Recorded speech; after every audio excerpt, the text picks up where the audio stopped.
Okay, let's just dive right into this explainer. Today, we're tracing an incredibly personal, deeply human story. We're going to map out one young man's highly specific journey from a simple, childhood dream, all the way up to that dramatic threshold of stepping out into the world on a full-time LDS mission. It's a story packed with preparation, a few minor embarrassments, some really big realizations, and ultimately crossing the line right into adulthood. Our story starts grounded in that innocent, totally universal feeling of childhood aspiration. So picture this. Between the ages of 0 and 10, our source was growing up in Salt Lake City's Sugar House area, attending the Garden Heights North Word. And he clearly remembers singing that classic primary song, "I hope they call me on a mission when I have grown a foot or two." You know the one. It just perfectly captures that beautiful stage of life where our really big, idealistic life goals are first taking shape in our minds. So we're tracking 4 exact emotional milestones today. We kick off with primary dreams up to age 10, jump to a teenager's trial run around 16 and 17, move right into the pivotal bishop's interview at age 18, and then culminate in the dramatic MTC departure at 19. Section 1, Practice in the Field, a teenager's trial run. Fast forward to his high school years in Sandy, Utah. This is where that idealistic childhood dream kind of collides with the slightly awkward reality of real-world proselytizing. At age 16 or 17, he goes out on what we call splits with a full-time missionary. They head over from Salt Lake City to this area known as the Park, around 1900 West and 2200 South, right off Redwood Road near the 201 freeway. He remembers it as a small neighborhood that felt pretty sketchy, honestly, even in broad daylight. But thankfully, he wasn't flying solo. He was paired up with a very large, imposing Polynesian missionary. Now, the absolutely crucial part is what happens next. They're just walking down the sidewalk, right? And this woman walks by smoking. Without missing a single beat, this big Polynesian missionary just straight up tells her that smoking is bad for her and she'd be way better off if she quit. Then he turns to our teenager and drops this brilliant piece of wisdom. The cool thing about missions is you don't fear people anymore. You're not afraid of talking to anyone. I mean, just imagine the impact of witnessing that kind of fearlessness live when you're a 16-year-old high school kid. They eventually make their way into an apartment where they teach a 9-year-old boy. And the missionary uses this highly specific, super relatable teaching method. He teaches the plan of salvation by drawing these little dips in a straight line, and then he draws a boy standing on the line, telling the kid, "Hey, that is you." But you know what stood out the absolute most to our teenage observer? Every single time the missionary drew the boy, he added a little baseball cap. It's such a simple, incredibly cool detail, but it totally made the lesson stick in his memory. Of course, these trial runs weren't all perfectly smooth sailing. A bit later on, his friend Sherry is enthusiastically insisting they go out and find someone to share the gospel with. He reluctantly agrees, and they head up to the Avenues in Salt Lake City. Well, they spot this man doing yard work on a Sunday. Assuming, that he isn't a member because he's doing chores on the Sabbath, they boldly approach him. And the man just laughs and replies, "I am already a member of the church." Actually, it was definitely a bit embarrassing, but the man was great about it. He invited them inside for a glass of water, and he and his wife just had a good laugh with them. It's the perfect snapshot of that earnest, kind of clumsy teenage enthusiasm. Section 2, Finding Purpose and Calling, the 18-year-old mind. So our source is 18 years old now. He's walking into the brown church building of the Union 27th Ward down in Sandy to officially start his mission paperwork. During that very first interview, his bishop looks at him and asks one pivotal question. Why do you want to serve a mission? It sounds like a simple question, but man, it carried massive weight.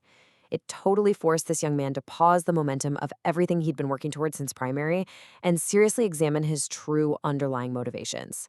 And his answer? It was actually profound. He didn't just give the standard textbook response. He explained that his absolute number one reason was to be so close to the Spirit that he could discern the subtle difference between a prompting coming from his own thoughts versus knowing for sure it was a prompting from the Holy Ghost. The bishop's response to that was simply, "That is a good thing to know." I think it really highlights a massive shift and maturation in his spiritual mindset. Okay, let's build up the tension a bit here. Fast forward. He's down going to school at Snow College in Ephraim, Utah. His parents actually drive all the way down there just to hand deliver an unopened letter. It's the mission call, the big one. He opens it right there in his dorm room. And what makes this scene so fantastic is the setting. His parents are there, sure, but his non-member roommate, Aaron, is also right there in the room watching this highly anticipated moment totally unfold. The verdict? He is called to the Oakland, California mission, and his immediate reactions are just incredibly human and relatable. First off, a massive wave of relief hits him that he wouldn't have to learn a new language. Second, pure excitement because, huge bonus, he was going to a place with palm trees. There was a little bit of confusion looking at the map, kind of wondering if the San Francisco boundaries were included, but Oakland was the definite anchor. And Aaron, his roommate who's just standing there watching all this chaotic excitement, he just mildly remarks, "The Bay Area, that is interesting." Section 3, Preparations and Departure. Crossing the Threshold. After turning 19 on August 20th, 1994, everything just hits warp speed. A month later, he goes through his temple experiences. He notes it was a ton to take in, but absolutely incredible.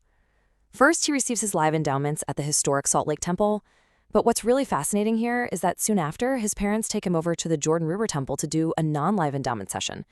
They deliberately wanted him to experience and really understand both formats before he headed out into the field. Then comes the classic rite of passage, the missionary farewell talk at his home ward, the Union 27th Ward. He remembers being intensely nervous, sweating up on the stand. But he focused his talk on the incredible sacrifice and service of the pioneers. He beautifully connected their deep dedication to the extremely detailed workmanship of the Salt Lake Temple, which, he had literally just witnessed firsthand, inside and out. The community support surrounding this whole journey was just immense. At his farewell, he had all his immediate and extended family, plus his college friends Aaron, Brandy, and Sonia made the trip. But what he thought was just way cool was the presence of his high school tennis team and his old coach, Coach Smith. I mean, the fact that his coach showed up to support him a full year after his high school tennis days had ended, it really underscores how deeply connected he was to his community. That very same Sunday evening, all this preparation culminates in an official, intimate ceremony. Right there in his family home in Sandy, he is officially set apart as a missionary. And the ordinance was actually performed by Alan Packer, the son of previous apostle Boyd K. Packer. It's a deeply solemn, highly personal moment, marking the official, spiritual starting line of his service. And finally, we reach the drop-off at the Provo Missionary Training Center, or MTC. They walk into this massive auditorium. They sit and watch the call to serve video together. And it's right during this video that the heavy, undeniable reality of the mission finally, fully hits him, bringing this sudden rush of intense nervousness. Then comes the pivotal moment, a quick hug with his parents. They walk out one set of doors, and he walks out another set on the exact opposite side of the room. It's dramatic, it's highly symbolic, and as he notes, it's a completely necessary physical separation. His mission officially begins. Which brings us to our final thought for you today. As those opposite doors close, cleanly separating the comfort of childhood from the rigorous, real-world duties of adulthood, what part of your own journey mirrors this traumatic step into the unknown? Whether you've served a mission yourself, or left for college, or maybe taken a massive leap of faith in your career, this deeply personal religious threshold captures a completely universal human experience of leaving the nest. Thank you so much for joining me for this explainer, and I truly hope this incredible journey leaves you reflecting on your own bold steps into the unknown.